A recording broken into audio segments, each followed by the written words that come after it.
네, 국회에서 취업준비생의 인권을 위한 보호법 제정을 추진 중에 있지요.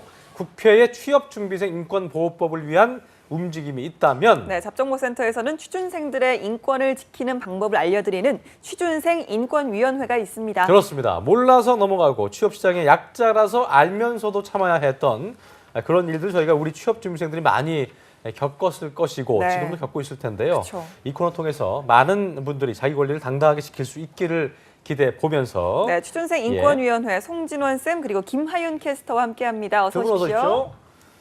오십시오. 안녕하세요. 네, 김하윤 캐스터 오늘 바쁘네요 아주. 네, 예. 네. 대신 오늘 망치고를 해주시길 기대하겠습니다. 자, 진원 쌤 오늘 두 분만 뵙다가 현준 쌤 안 계시고 혼자 계시는데 오늘 혼자 오셨어요. 어떻게 밀어내신 거예요? 네, 아니. 그래서 이제 혼자 이제 좀 진하게 서로 좀 보자고 해서 예. 그렇게 그래서 좀 결정했습니다. 격주로. 네네, 이제 좀 격주로. 분량이 많아지신 건데 네. 새롭게 소감 한마디. 네, 일단은 지금 보니까 이제 취업 준비생들을 위한 코너긴 한데 현직자들 친구들도 많이 보고 있더라고요. 네네. 그래서 이게 아마 그 친구들 또는 현직자들도 잘 모르지 않나 이런 것들을 그래서 아마 그것 때문에 보는 것 같아서 법이란 게 사실 되게 어려워요 알기가. 근데 이 코너를 통해서 좀 알기 쉽게 풀어주는 게 되게 저희의 역할이라고 보고 좀 비장한 각오를 갖고 재밌게 하겠습니다. 그래요. 네, 오늘 자, 방송 예. 그럼 지금부터 본격적으로 여러분들과 또 취준생들의 인권을 위해서 시작해 보도록 하겠습니다. 네, 송쌤 그러면 오늘은 취준생 인권위원회를 위해서 갖고 온 안건부터 소개를 좀 해주시죠. 네. 네, 이번에는 그 사실은 많은 분들이 한 번에 본인이 원하는 곳을 들어가면 좋지만 그렇지 못하는 게 현실이죠. 그렇다 보니까 그 뭐 하청업체라든지 벤더사라든지 이런 쪽에 지원을 한 다음에 다시 퇴사하고 재입사하는 경우가 요즘 많아요. 네. 근데 그때 문제되는 것이 바로 퇴직금입니다. 음. 퇴직금은 언제 받을 수 있고 언제 내 권리가 생기는지 이런 것들 같이 좀 보면 좋을 것 같습니다. 네.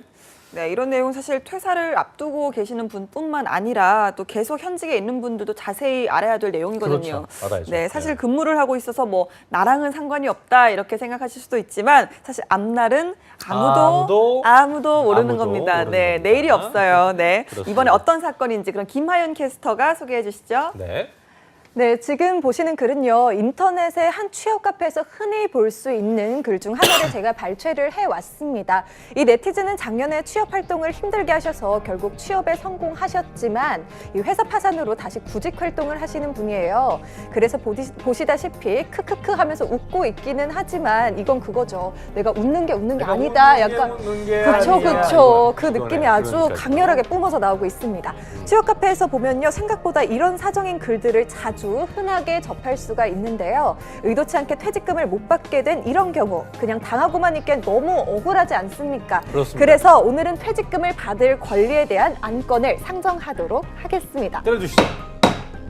네, 망치고 일일 망치골인데 잘하네요. 약간 파워가 힘이 좋았어요. 있어요. 너무 네, 담아냈습니다. 좋았어요. 네. 키에서 나오는 파워 저희가 함께했습니다. 저 디스하시는 거예요. 생각하고 지금 디스하시는 거 아니죠? 그런 얘기가 아니고요. 네. 예. 순간 훅 들어오시네요. 자, 네. 사건 개요를 들어봤는데 참 이게 그럴 것 같아요. 나름대로 애정 갖고 일했었는데 회사가 파산됐기 때문에 그만둬야 되고 그쵸. 그만둔 것도 억울해 죽겠는데 그러니까요. 퇴직금까지 퇴직금까지 못 못 받을 챙기면? 수 있는 상황이잖아요. 예. 이런 때 그렇죠, 어떻게 해야 되는 거예요? 그래서 네. 이제 이런 경우처럼 사실은 퇴직금을 잘 모르는 경우도 많고 내가 받을 수 있는지 이런 부분을 잘 모르기 이런 분 때문에 많으시죠? 꽤. 그쵸, 많습니다. 그래서 오늘은 일단 퇴직금을 언제 받을 수 있는지 그것부터 정의를 하고 넘어가면 좋을 것 같습니다. 그래요. 네, 그럼 그리고- 정리를 바로 네. 해주시죠. 어떻게 해야 되는지. 일단 퇴직금은 일단은 숫자 1을 좀 기억하셔야 됩니다. 퇴직금은 1년 이상 근로했는지가 가장 큰 기준이고 1년이요? 1년 이상 근로를 1년 이상. 해야만 이제 받을 수 있습니다. 예. 근데 또 이때 1년을 어떻게 볼 거냐고 하면 왜냐하면 중간에 뭐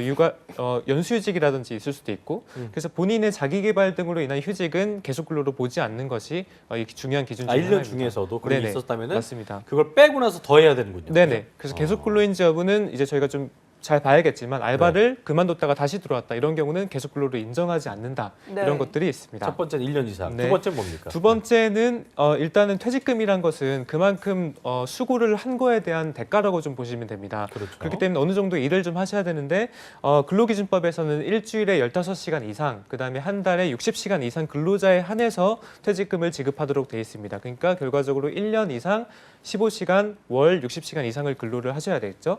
근데 이 근로 시간은 뭐 한 주는 내가 좀 바빠가지고 아니면 아파서 못 나왔다 이런 경우에도 4주 평균을 하게 되니까 이 부분은 좀 유념하시면 되겠습니다. 그렇군요. 네. 자, 그리고 또 네, 퇴직금도, 마지막으로는 예. 퇴직금을 퇴직금이니까 이제 이제 임금이죠. 임금을 그렇죠. 어떤 식으로 주냐고 봤을 때 예. 퇴직금은 평균 임금이라는 것을 기준으로 산정을 합니다.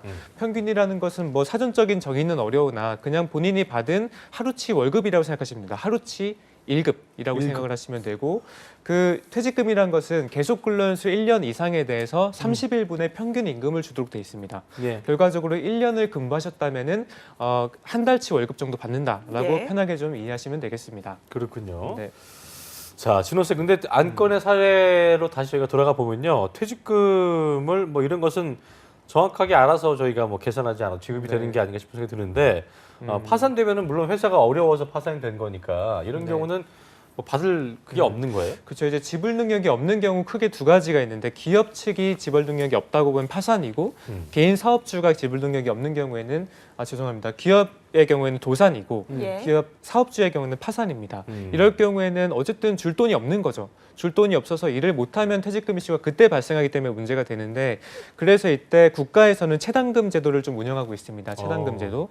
체당금 제도는 이 기업의 도산 또는 사업주의 파산이 일어났을 경우에는 최대 3년치에 해당하는 퇴직금과 3개월치의 임금은 국가에서 보전을 해주는 그런 예. 제도가 있기 때문에 이 부분을 잘 활용하시는 게 관건입니다. 그렇군요. 예, 그 작성자분께서 이 사업장 관할의 근로복지공단을 좀 한번 가셔서 네, 맞습니다. 지급 예, 신청서. 한번 알아보셨으면 좋겠네요. 그쵸, 근데 이런 신청. 경우가 좀 많을 것 같은데 어떤가요? 그렇죠. 이런 경우가 되게 많죠. 왜냐하면 요즘엔 어쨌든 불경기다 보니까 그만큼 파산, 도산이 너무 많습니다. 네. 그래서 이 경우가 되게 이제 노무사들이 많이 하는 업무 중에 하나입니다. 그렇군요. 네. 자, 그렇다면 파산 문제로 어쩔 수 없는 문제뿐만 아니라 을로서 당하는 경우도 많은 것 같아요, 그죠? 네, 맞습니다. 예. 손진웅 컨설턴트님께서 이 노무사 출신이셔서 그런지 다양하게 다뤄본 사례들이 많으시더라고요. 그래서 제가 총 3가지를 정리를 해봤습니다. 네. 네. 네. 첫 번째 사연부터 좀 들어볼까요? 예. 네, 첫 번째부터 제가 말씀해 드리도록 하겠습니다. 네. 첫 번째 사례로는 취준생 A군의 사례인데요. 예. A군은 현대차 3차 벤더 제조업 회사에 들어갔습니다. 1년 6개월 동안 근무를 한 A군은 퇴직금 문제로 사업주와 갈등을 겪다가 결국 퇴직금도 받지 못하고 퇴사하기에 이르는데요. A군은 그동안 성실사원으로 줄곧 꼽혀왔을 정도로 근면 성실했음에도 불구하고 최악의 마무리를 하게 됩니다. 그 이유는 바로 회사의 사업주가 3개월 전에 바뀌었기 때문인데요. 전 사장은 나와 함께 근로한 기간이 길지 않으니 퇴직금은 전 사장에게 요구하라고 했는데요. 또 전 사장은 사업장을 넘긴 뒤에도 계속 일했으니 퇴직금 여부는 지금 사장의 권한이다라고 말했다고 합니다. 이렇게 두 사업주는 퇴직금을 서로에게 떠넘기면서 결국 A군은 퇴사한 지 2주가 지나도 퇴직금을 받지 못했습니다.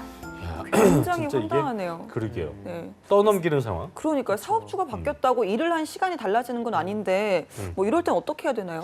그렇죠. 일단은 보통 이런 경우에는 사업주가 바뀌어도 이제 이전 사업주하고 근로계약 자체도 다 승계가 된다라는 게 법 해석입니다.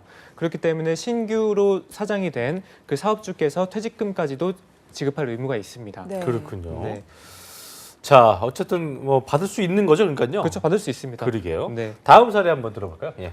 네, 두 번째 사례는요. 스타트업 비사의 1년 이상 일한 B군의 이야기입니다. 근로계약서에 퇴직금 관련 부분을 적시하지 않았고 이건 서로 퇴직금을 받지 않기로 확인하고 사인한 것 아니냐라고 하면서 회사가 퇴직금을 줄 수 없다고 통보한 사례입니다. 네. 전에도 저희가 이런 주제로 다룬 바가 있던 것 같은데 신입사원이 계약서에 대해서 잘 모르기도 하고 계약서에 서명을 할 때 은근한 그러니까 붙은 그 기분 때문에 빨리 예. 써요. 대충 사인만 하시면 돼요라고 이런 꼼꼼하게 식으로 보지 않아요. 스킵한 경우도 있을 수 있을 텐데 근로계약서에 대한 이런 경우에는 제 권리를 찾을 수 있을 것 같긴 한데 어떻게 해야 그럼요. 됩니까? 예. 그 일단은 근로계약서보다 더 우선시되는 게 법 의무사항입니다. 퇴직금은 근로계약에서 왈가왈부한 사항이 아니에요. 퇴직금은 근로계약이 없다고 하더라도 당연히 받을 수 있는데 일단은 저는 좀 짚고 넘어가고 싶은 부분 중에 하나는 네. 많은 학생들 또는 이제 근로자분들께서 근로계약서를 작성을 잘 안 하시는 경우도 되게 많아요. 네. 그럴 경우에는 본인 권리를 당당하게 좀 하기가 좀 어렵죠. 그렇기 때문에 퇴직금은 물론 받을 수 있으나 그 외적으로 이 근로계약서 작성도 무조건 하셔야 된다. 아, 그걸 네, 이제 그 부분을 좀 붙었다는 말씀드리고 싶네요. 기분 때문에 그냥 대충 넘어가는 그렇죠. 경우도 그냥 안 보고 있겠군요. 사인하는 경우도 수동적으로. 많고, 네 맞습니다. 그렇군요. 네, 근로계약서를 무조건 또 작성을 해야겠고요. 또 그렇죠. 근로계약서를 작성하지 않았을 꼼꼼하게 경우에도 보기도 해야 되고, 맞아요. 네, 뭐 일정 기간 동안 급여를 수령했다는 통장의 입금 내역이나 또 급여 명세서로도 받을 수가 있는 거죠. 네 그렇죠. 맞습니다. 네, 알겠습니다. 그럼 네. 이제 마지막 사례 한번 보도록 하겠습니다. 네. 네, 마지막 사례는요. 강소기업 C사에 3년 정도 근무한 C군의 사례입니다. C군은 퇴사 후 퇴직금을 요청했지만 회사로부터 원래 급여 수준에서 퇴직금이 매월 더해져서 지급됐기 때문에 이미 지급됐다는 통보를 받았다고 합니다. 이런 게 있으니까 월급보다 많이 나왔네? 예. 이런 받다가 그게 퇴직금이었구나. 나중에 알고 봤더니 네. 뭘 더 준 거였어요. 이러면 이게 그러니까 조삼모사의 개념일 수 있겠지만 그렇죠. 이게 맞습니다. 원래 받던 거 받다가 나중에 정당히 받을 거를 미리 땡겨서 받은 거라 나중에 알게 되면 되게 좀 그럴 것 같아요. 예. 그렇죠. 지금 퇴직금 이게 분할약정이라고 하는 것인데 퇴직금 분할약정은 법적으로 무효입니다. 일단. 아 무효예요? 네, 아, 그 이유는 이유는 안 되는 거예요? 네, 절대 그러니까? 안 됩니다. 아. 예전에는 됐었어요. 한 10년 전에만 안 된 건데 그런 됐었는데. 용어는 있네요 또. 그 분할 약정이라는 게 예전에는 됐었는데 아하. 이제 그 다시 이제 재정비가 됐습니다. 그렇군요. 그 이유는 퇴직금이란 것을 저희가 다시 한번 그 의미가 뭔지 생각을 좀 해보면 좋을 것 같은데 퇴직금이란 것은 결국 근로자가 퇴사했을 때 그 이제 일정 부분에 대해서 생계가 좀 불안정하니까 그 예. 부분을 어느 정도 목돈을 좀 줘서 근로자가 생계 유지가 바르게 가능하도록 하는 취지입니다. 근데 그것을 월급에 녹이면은 사실은 뭐 사업주 측에서는 그만큼 이제 한 번에 목돈이 나가는 경우가 없고 그다음에 근로자 입장에서도 매월 아까 말씀하셨듯이 상승되는 느낌이 좀 있고 그래서 많이들 하는데 이거는 엄연하게 무효기 때문에 이 부분은 명확하게 좀 해서는 안 되는 경우입니다. 받아야 되는 거네요. 그렇죠? 네, 받아야 퇴직금을. 됩니다. 근데 만약에 이 매월 좀 월급이 증가해서 받았는데 그 이후에 퇴직금도 달라고 할 경우에는 사업주는 진짜 줬을 수도 있잖아요. 퇴직금을 예, 월급에. 분할 그 약정으로. 경우에는 네, 퇴직금은 다시 줘야 되는데 그 이후에 근로자도 이제까지 월급 이후에 받았던 거를 부당이득이라고 해서 다시 한번 기업 측에 줘야 됩니다. 결국 쌤쌤이가 되는 결과적으로 경우가 거죠. 그러네요. 소송 안 가면 그냥 네네. 이렇게 서로 이렇게 우리 퉁친다고 하잖아요. 그러니까요. 이런 식으로 네, 그냥 네. 하는 거군요. 네, 예. 그래도 어쨌든 퇴직금 줘라. 왜냐하면 네. 근로자의 퇴직 이후에 그런 불안정함을 없애기 위해서. 이 월급 네. 명세서도 꼼꼼하게 좀 확인을 해봐야겠습니다. 네, 예. 네, 속쌤이 말씀하신 것처럼 이 퇴직금이라는 것 자체가 퇴직 이후에 어느 정도의 일정 기간 생계 유지를 보장하기 위한 제도라는 말씀을 하셨는데 사실 이게 연금이랑 연계를 하는 경우도 있거든요. 이런 경우는 어떻게 되는 맞습니다. 건가요? 그게 이제 확정 기여형과 확정 급여형이라는 제도가 있습니다. 네. 그래서 일정 수준 이상의 금액을 저희가 적치를 하게 되면은 이 부분은 연금 형식으로 기업자 이제 근로자가 동의를 한다면 충분히 가능한 부분이고 그 임금 총액이 한 12분의 1 이상, 그다음에 퇴직급여의 한 60% 이상이 적치가 되었을 때 안정적으로 연금 형태로 줄 수 있는 것이 이런 제도이기 때문에 이 부분도 참고하셔야 되겠습니다. 그렇군요. 네. 저희가 뭐 앞서 듣긴 했습니다만 위에 세 가지 사례를 소개해 주시지만 정말 더 많은 사례들이 있을 거란 얘기일 텐데 네. 스타트업이나 소기업 같은 경우에는 뭐 직원들이 많이 없다 보니까 퇴직금 같은 거 좀 뭐 은근슬쩍 넘어가려고 굉장히 하는 많죠. 경우도 있겠고요. 알아서 말을 하지 않는 이상 잘 챙겨주지도 않을 것 같은 생각이 네. 들어요. 네. 그렇죠. 그래서 이제 말씀드리는 거 한 세 가지 정도 543을 기억하시라고 543. 말씀드리고 싶습니다. 543. 그래서 퇴직금은 5인 이하 사업장도 나랑 사업 그 대표 혼자 있다라고 할 경우에도 충분히 줘야 2인도? 된다. 네, 오. 줘야 됩니다. 오. 5인 이하 사업장도 받을 수 있고 예. 그다음에 4대 보험 가입 여부와 상관이 없습니다.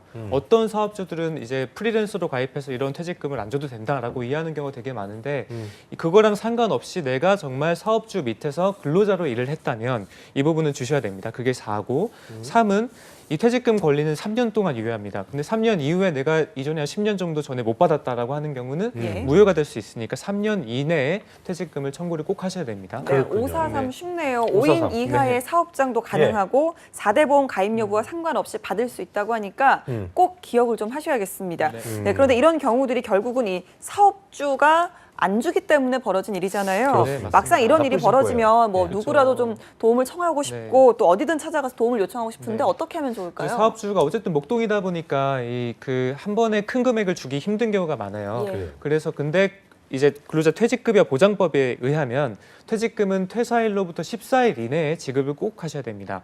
그렇기 때문에 좀 뭐 한 1주 정도는 기다려줄 수 있죠. 근데 맥시멈 2주 정도라고 보시고 그 이후에도 만약에 퇴직금 지급이 안 됐다라고 한다면 사업주의 처벌 사항입니다. 처벌 사항이고 3년 이하의 징역 또는 2천만 원 이하의 벌금에 처해질 수 있는 부분이기 때문에 이 부분은 관할청에 신고를 하는 것도 좋겠습니다. 아니 뭐 주지 말고 달라는 것도 아니고 계약서에 권리 있는 거 달라는 당연히 건데 받아야 될 돈인데. 그거 아까우시면 내 저기 돈인데. 회사를 차리지 마세요 그냥 앞으로 그렇게 하시길 바라겠습니다. 자 오늘 내용 숙지 잘 하셔가지고요. 혹시 모를 일이 대비하는 것도 꼭 필요한 일이 아닐까 생각이 예. 됐고요. 수고해주신 임권희 송준원 쌤 그리고 김한 캐스터 두 분 고맙습니다. 고맙습니다. 감사합니다.